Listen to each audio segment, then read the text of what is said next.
குசிஸ் கிச்சனில் இன்றைக்கி தேங்காய் பன் தோசை எப்படி செய்கிறதுன்னு பார்க்க போகிறோம். அதுக்கு பச்சரிசி இந்தமாரி கப்பால் 2.5 கப்பு பச்சரிசி ஊற வச்சுருக்கேன்.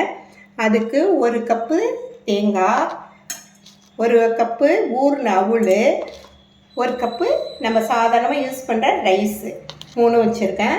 நல்லா நேவாக அரைச்சி எடுத்துக்கணும். அரிசி இது மாதிரி நேவாக அரைச்சி வச்சுருக்கேன். அதே மாதிரியே அவுள், தேங்காய், ரைஸு 3ஐயும் இப்போ ஒன்றா போட்டு நான் அரைக்க போகிறேன். அதே மாதிரியே அரைக்கணும். தேங்காய், அவுள், ரைஸ் 3ஐயும் ஒரே இதிலையே போட்டிருக்கேன். அதையும் நேவாக அதே மாதிரியே அரைச்சிக்கணும். சரி, எல்லாமே ஒத்தாப்பில் அரைச்சி உப்பு போட்டு கரைச்சி வச்சுக்கணும்ப்பா. இது ஒரு 5 மணி நேரம் நம்மளுக்கு ஊறணும். ஊறின பிறகு நம்ம தோசை ஊற்றலாம். மாவு நல்லா பொங்கி வந்திருக்கு. இப்போ பன்னு தோசை ஊற்ற போகிறோம்.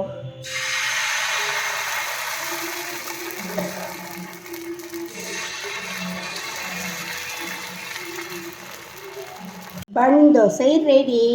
அதுக்கு மேட்சாக தக்காளி சட்னி. இந்த பாருங்கள், எவ்வளோ சாஃப்டாக எப்படி இருக்குது பாருங்கள், மெதுன்னு. வாங்க சாப்பிட்லாம்.